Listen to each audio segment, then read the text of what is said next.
Halo teman-teman, berjumpa lagi dengan podcast Drama Nikah. Buat teman-teman yang baru dengerin podcast ini, jangan lupa subscribe YouTube-nya, namanya Drama Nikah. Ikuti podcastnya di Spotify. Kemudian jangan lupa follow Instagram-nya Drama Nikah. Teman-teman bisa kirim-kirim cerita lewat DM, drama pernikahan kalian. Paling tidak pengalaman kalian bisa berguna lah buat teman-teman yang lain, bisa diambil pelajarannya. Buat teman-teman yang belum menikah juga bisa cerita rencana kalian mau menikah, gimana sih, apa aja yang dihadapi ketika mau menikah, apalagi sekarang di era pandemi ya. Oh ya, sebenarnya saya lagi adain program ya, apa ya namanya, intinya buat teman-teman yang kirim cerita dan ceritanya saya upload, nanti saya kasih Shopee 50.000 ya. Oke, langsung aja, gak usah lama-lama ke cerita hari ini. Ini namanya sudah disamarkan ya. Ini ceritanya dia kirim via DM Instagram @dramanikah. Assalamualaikum, sebut saja nama aku Camo dan suamiku namanya Kiki. Saya akan menceritakan awal saya pacaran hingga menikah dan apa saja suka duka ketika saya menikah. Awal kenal dengan suamiku ini yaitu saat itu aku kerja di toko aksesoris, sedangkan Kiki, suamiku itu, kerja di tempat karaoke. Dia kerja sebagai helper koki. Perkenalannya sebenarnya cukup sederhana. Suatu hari ketika sedang libur, dia ini waktu itu main gitar lah di depan toko. Yang kebetulan tempat kerja dia ini, tempat kerjanya tetanggaan lah rukonya. Nah, kalau nggak salah kejadiannya itu bulan Desember. Kebetulan waktu itu aku dan Satpam sedang menghias toko, menghias depan toko gitulah, karena ada acara Natal dan Tahun Baru. Nah, dia di depan ruko sedang main-main gitar, enak-enak nyanyi, tiba-tiba dia ini berhentilah main gitarnya. Terus aku bilang, "Loh, kok berhenti mainnya? Main lagi dong. Keren tahu mainnya." Waktu itu aku memang anaknya ceplas-ceplos ya, walaupun pemalu. Nah, dari kejadian itu akhirnya kita jadi kenalan. Hari semakin hari makin dekat karena dia ini selalu ada lah. Mungkin karena tempat kerjanya juga dekat ya. Dan dia ini dekat sama aku. Walaupun aku sudah bilang ke dia, sebenarnya aku ini punya pacar di Surabaya. Memang sih keluargaku nggak merestui aku pacaran dengan pacarku yang di kampung itu, karena pacarku itu suka mabuk minuman keras. Tapi setelah mendengar itu, Kiki hanya bilang ya udahlah, jalanin aja.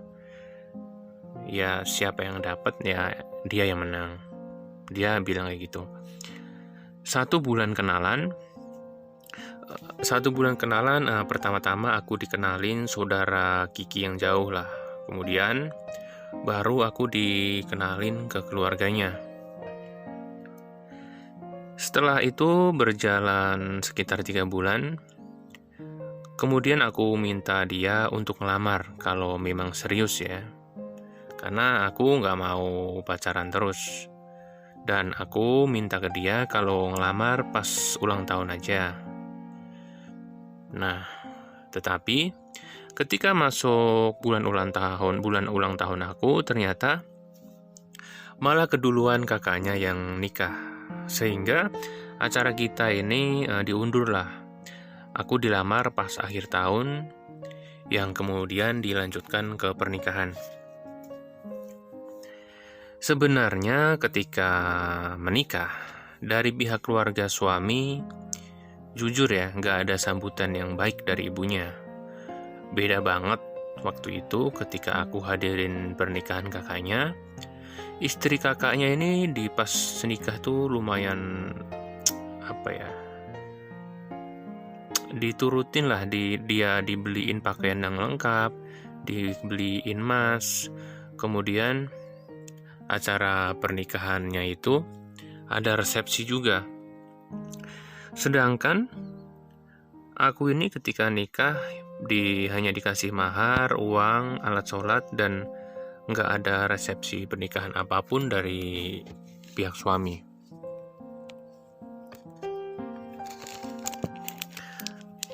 Waktu itu aku sebenarnya berasumsi ya, mungkin mertua kurang suka atau kurang setuju dengan aku karena umur aku ini selisih 10 tahun lebih muda dari suamiku.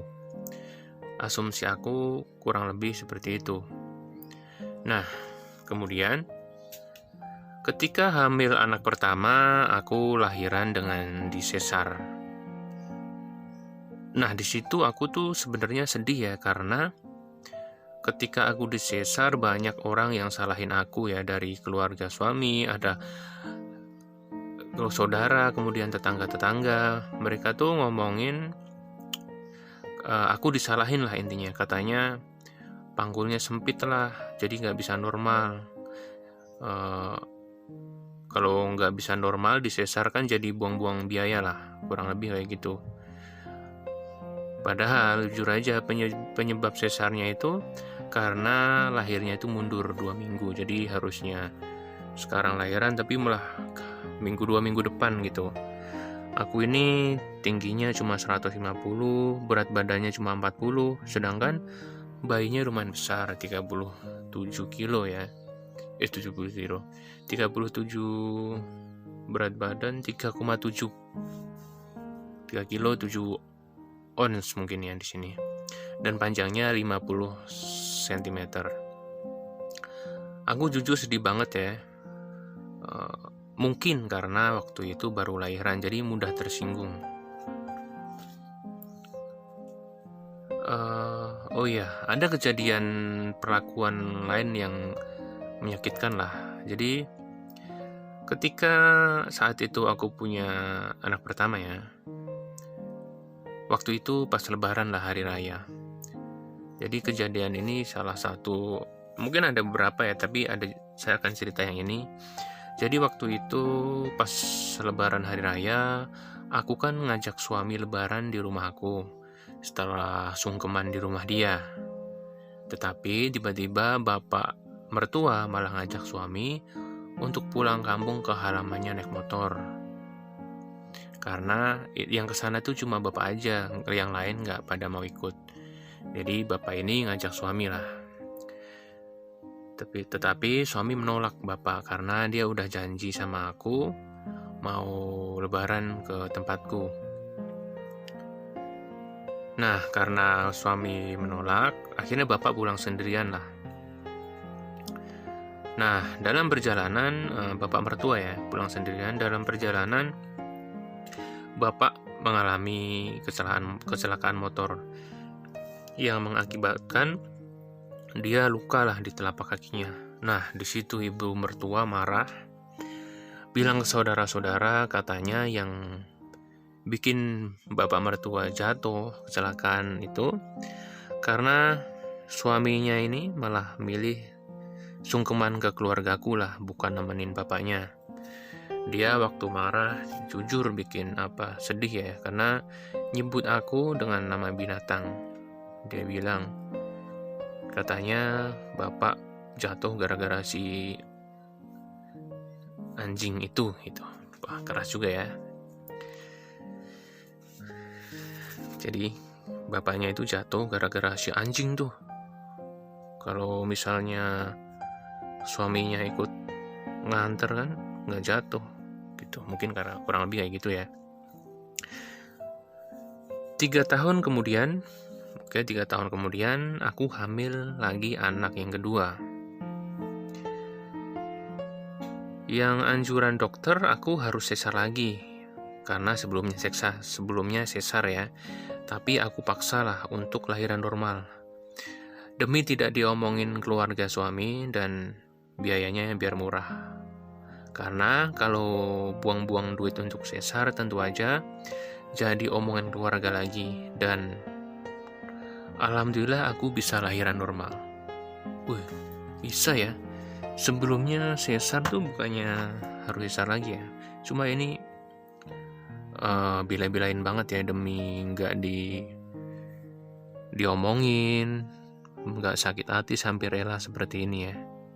Hebat sih. Cuma bukannya bahaya ya, saya kurang tahu ya. Cuma ini bener-bener ya, hidup dalam rumah tangga tuh kayak gitu ya. Ada aja masalah. Nah, oke, lanjut. Ketika aku tahu aku bisa lahir normal, mertua serta tetangga yang dulu ngomongin katanya aku nggak bisa normal, akhirnya mereka terdiam lah. Dan mereka bilang, oh ternyata nggak sempit ya, mungkin karena bayinya dulu itu kebesarannya, kata mereka seperti itu. Oh iya, dulu pas pertama aku tinggal di mertua, sebenarnya aku ini masak selalu sendiri ya, buat sendiri ya, karena emang kalau masak di rumah mertua tuh nggak ada yang makan ya, nggak ada yang mau makan, paling yang makan cuma suami dan anak. Tetapi semenjak anak kedua, mereka ini baru maulah masak-masakanku. Sebenarnya sih enak aja sih mereka nggak mau makan, karena kalau aku beliin mereka juga nggak mau, paling malah dibuang. Jadi ya ngirit lah.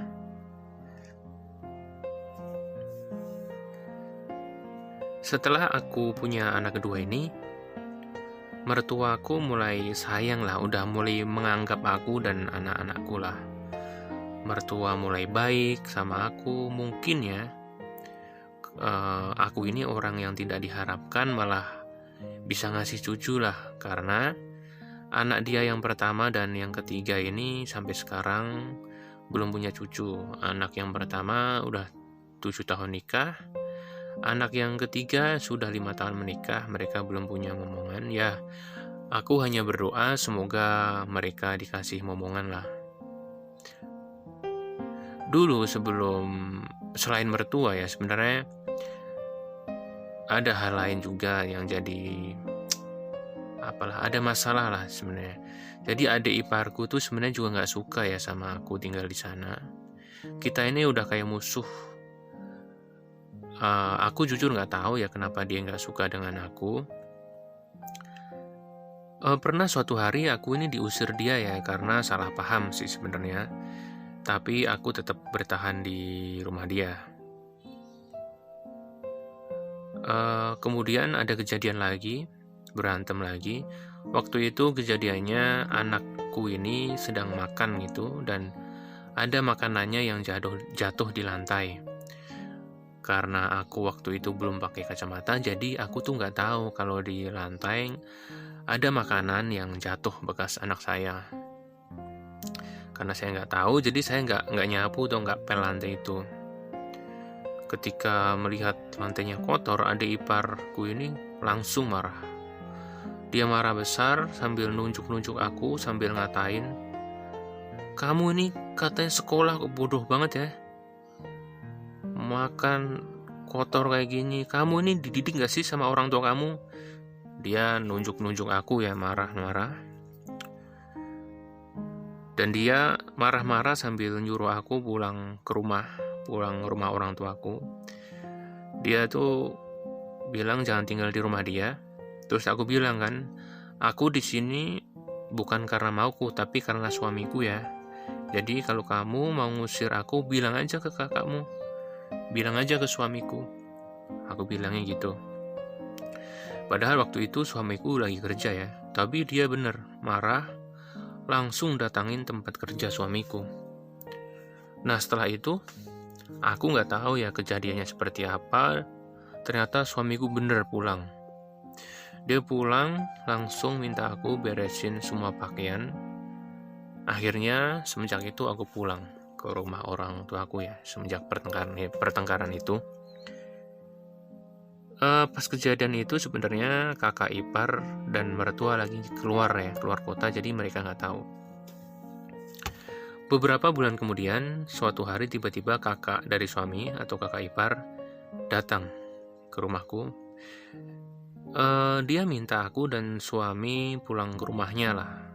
Aku disuruh kembali ke sana katanya demi orang tuanya. Aku sebenarnya nggak tahu ya gimana, atau mertua mungkin kangen sama cucu atau gimana. Intinya aku baliklah ke rumah mertua. Setelah itu akhirnya kami berkunjung lah ke rumah orang tua. Nah, setelah aku kembali lagi ke sana, kejadian lagi. Terulang lagi saya berantem dengan adik ipar. Ya udah berantem, saya balik lagi ke rumah. Akhirnya sampai sekarang saya udah pulang ya, saya di rumah orang tua aja, menetap di sini. Jadi aku sekarang kalau ke rumah mertua paling seminggu sekali ya. Itu pun paling lama setengah hari, karena di sana ada ipar, takutnya ya terjadi hal-hal yang tidak diinginkan lagi kan. Aku ini di sana kalau misalnya terpaksa tidur paling berangkat sore atau malam. Nah, pagi baru pulang, langsung pulang. Kadang suami kesana sendiri atau sama anak tanpa ngajak aku, karena suami tahulah kondisinya seperti apa. Meskipun aku gak kesana, tapi jujur aku emang sering nyuruh suami untuk jenguk mertua, biar lihat secara langsung mertua aku lah. Karena mertua ini, ibu khususnya, emang dia tuh kalau ada apa-apa sering nyuruh suami ya, kayak beli gas, air minum gitu. Dan kebetulan jaraknya hanya 5 kilo. Kurang lebih seperti itu cerita dari saya. Kalau suami saya sih alhamdulillah gak ada masalah, kita berantem kecil aja, karena kita selalu saling support untuk ngerawat anak biar pertumbuhannya baik. Kita kalau saya dan suami intinya jarang lah berantem.